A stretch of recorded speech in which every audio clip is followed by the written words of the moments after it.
নমস্কার বন্ধুরা, প্রিয়া blog with কিচেনে সবাইকে স্বাগত জানাই। মহাদেবের আশীর্বাদে আশা করি সবাই ভালো আছেন, সুস্থ আছেন। বন্ধুরা, নারীদের চুল, মা বোনেদের চুল আঁচড়ানোর পর যেই চুল ওঠে, যারা ফেলে দেন বা চুল যারা বিক্রি করে থাকেন, তারা অবশ্যই এই ভিডিওটি ভালোভাবে জানুন বা বিস্তারিত জানুন। শাস্ত্রমতে বা সমুদ্র শাস্ত্রে কিন্তু নারীদের চুল নিয়ে নানান ধরনের কথার উল্লেখ আছে। বন্ধুরা, নারীদের চুলই কিন্তু মা লক্ষ্মীর প্রতীক। নারীদের চুলের মধ্যেই মা লক্ষ্মী দেবী বিরাজ করে থাকেন। যে সমস্ত নারীদের বড় লম্বা মাথার চুল হয়ে থাকে, দেখবেন সেই সমস্ত বাড়িতে কখনো কোনো দিন টাকা পয়সার অভাব হয় না। সেই সমস্ত নারীর ওপর মা লক্ষ্মী দেবীর আশীর্বাদ চির বিরাজিত থাকেন। বন্ধুরা, যে সমস্ত নারীরা চুল কেটে দেন বা কোন কোন দিন চুল কাটতে নেই বা চুল কোন কোন দিনে তেল দিতে নেই বা কোন কোন দিনে জল দিতে নেই, ধুতে নেই, সমস্ত কিছুর ওপর কিন্তু শাস্ত্রে অনেক কিছু নিয়মের কথা বলা হয়ে থাকে। তো বন্ধুরা, আসুন বিস্তারিতভাবে ভিডিওটি জানুন। আশা করছি ভিডিওটি আপনাদের উপকারে আসবে। এরপর বন্ধুরা, অনেকেই বলতে পারেন এই সমস্ত কিছু কুসংস্কার। দেখুন বন্ধুরা, একটা কথা মাথায় রাখবেন, বিবাহের সময় যখন শুভ দৃষ্টি হয়ে থাকে, তখন পান পাতা দিয়ে কনের মুখ ঢাকা একটা যে রীতি প্রাচীন কাল থেকেই কিন্তু চলে এসেছে। তো বন্ধুরা, সেটা শুধু পান পাতা দিয়েই হলো কেন? ওটা তো বট পাতা বা অশ্বত্থ পাতাও হতে পারতো, তাই না? তো সমস্ত কিছু নিয়মের পেছনে কিন্তু শাস্ত্র মতে কিছু রীতি রয়েছে। সেই কারণেই কিন্তু প্রাচীন কাল থেকেই সমস্ত কিছু নিয়ম তৈরি করা হয়েছে। তো বন্ধুরা, যারা কুসংস্কার মনে করে এড়িয়ে যাচ্ছেন, তারা আপনাদের ব্যাপার, কিন্তু যারা ভাবেন বা যারা বিশ্বাস করেন, তাদেরকে অবশ্যই বিশ্বাস করতে দিন। আপনারা অযথা তাদের কাছে উল্টো পাল্টা বলবেন না। বন্ধুরা, আসুন জেনে নিন আগে যে কোন কোন দিন চুল কাটতে নেই আর কোন কোন দিন চুলের মধ্যে তেল দিতে নেই। দেখুন বন্ধুরা, সপ্তাহের 7টা যে দিন রয়েছে, এই 7টা দিনের মধ্যে অনেকেই জানেন মঙ্গলবার, শনিবার, বৃহস্পতিবার, এই 3টে দিনে তো কখনোই চুল কাটতে নেই। তবে এই 3টে দিনে কিন্তু চুল জল দিয়ে ধুতেও নেই। এখন যা গরমের অবস্থা বা এখন যা সিচুয়েশন, সকলকেই রোজ চুলে জল দিয়ে ধুতে হয়।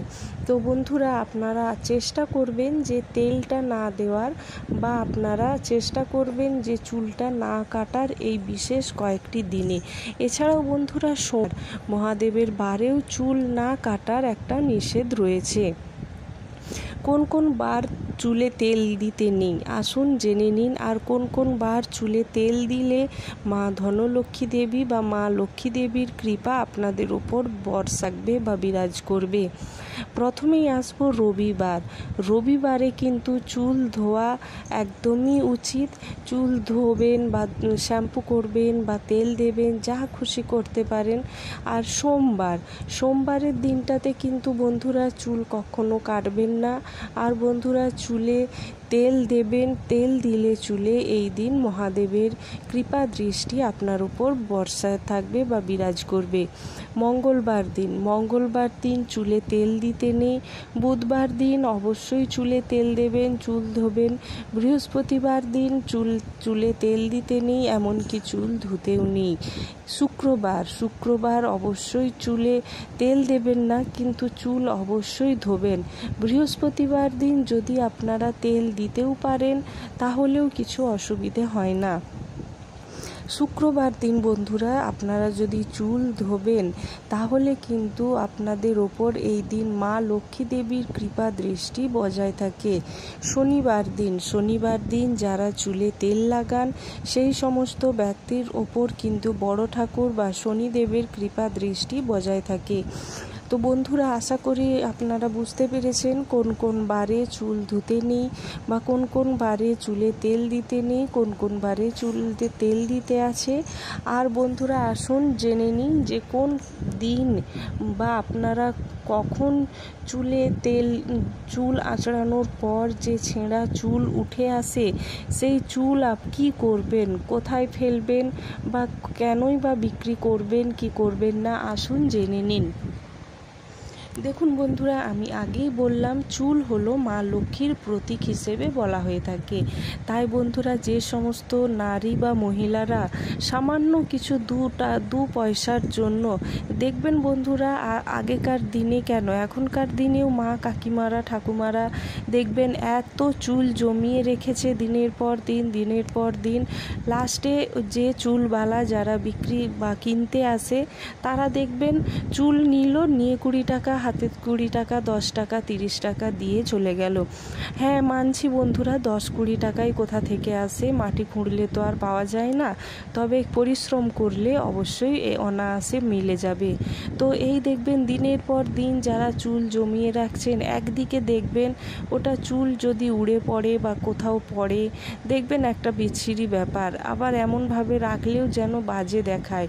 তো বন্ধুরা, চুল বিক্রি করা, কেন চুল বিক্রি করতে নেই, এ বিষয়ে কিন্তু পণ্ডিত শাস্ত্রীজি বা বাগেশ্বর ধাম সরকার এই জিনিসটি পরিষ্কারভাবে জানিয়েছেন।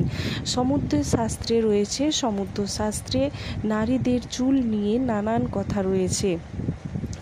নারীরা চুল কখনোই বিক্রি করবেন না। মা লক্ষ্মী দেবী রুষ্ট হন, মা লক্ষ্মী দেবীর থেকে বঞ্চিত হয়ে যান।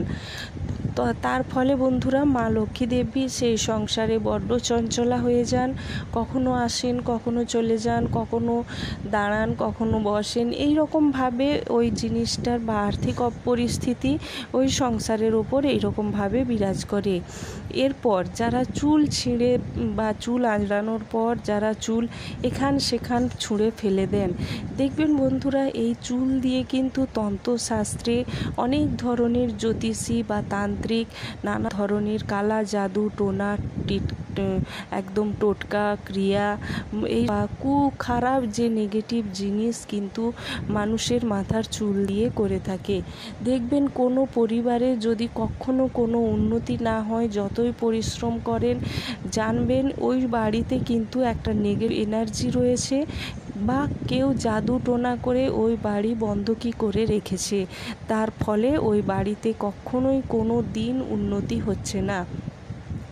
এরপর বন্ধুরা, দেখবেন যারা চুল সেখানে ছুঁড়ে ফেলেন, একটা বিচ্ছিরি ব্যাপার দেখায় যে উড়ে এসে ভাতে পড়ছে বা সেখান উড়ে চোখে মুখে লাগছে বা খাটের তলায় চুল উড়ে গিয়ে পড়ছে, বা দেখবেন চুল একটা জমে যেন যখনই ঝাড় দিচ্ছেন ঝাড়ুর মধ্যে চুল চিটিয়ে আছে।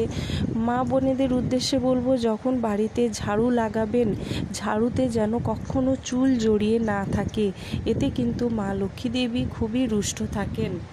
মা বোনেরা এই কাজটি করতে পারেন। যারা চুল আঁচড়ান দিনের পর দিন, অর্থাৎ সপ্তাহে ধরুন একবার কি দুবার আপনারা এক কাছে চুল জমিয়ে রেখে দিলেন, তারপর ওই চুল একসাথে নিয়ে অল্প কিছু মুখের থুতু নিয়ে আপনারা 3 বার থু করে ওই চুলটা যদি কোনো বহমান জলে বা পুকুরের মধ্যে ফেলতে পারেন ফেলবেন। যদি দেখুন মাটির খুঁড়ে, যদি যাদের মাটি খুঁড়ে মাটির নিচে দিতে পারেন তো তারাও দিতে পারেন, বা কাছাকাছি কোনো জলে বা ড্রেনে এই সমস্ত জায়গায় থুতু দিয়ে ফেলার চেষ্টা করবেন। যে সমস্ত চুলে যারা থুতু দিয়ে ফেলেন রোজ, দেখবেন তাদের কখনো কোনো কালা জাদু কেউ করতে পারে না। কেউ চাইলেও কিন্তু বন্ধুরা তার কোনো ক্ষতি করতে পারে না। কথাটা মিলিয়ে নেবেন। চুল যে সমস্ত নারীদের বড় চুল থাকে, আপনারা নিজেরাই মিলিয়ে নেবেন। সেই সমস্ত বাড়িতে কখনো মা লক্ষ্মী দেবীর অভাব হয় না, অর্থাৎ মা লক্ষ্মী দেবী সে বাড়ি থেকে কখনোই দূরে সরে যান না। সেই সমস্ত বাড়িতে অভাব কি জিনিস বা দরিদ্র দেবীকে কখনোই প্রবেশ করতে দেন না। আশা করি বন্ধুরা ভিডিওটি আপনাদের উপকারে আসবে। দাদা ভাইরা যদি দেখে থাকেন মা বোনেদের উদ্দেশ্যে শেয়ার করুন। মা বোনেরা আপনারা যদি দেখে থাকেন ভালো লাগলে লাইক করবেন, জয় মা লক্ষ্মীর নামে একটি কমেন্ট করে দেবেন। সাথে যারা নতুন বন্ধু আছেন চ্যানেলটি সাবস্ক্রাইব করে পাশে থাকবেন। আমার গলার ভয়েসটা একটু ডাউন হতেই পারে ঠান্ডা লাগার কারণে, এই গরমে গলা খুবই খারাপ পরিস্থিতি। আশা করছি বন্ধুরা ভিডিওটি উপকারে আসবে। জয় মা লক্ষ্মী, জয় মা লক্ষ্মী, জয় মা লক্ষ্মী।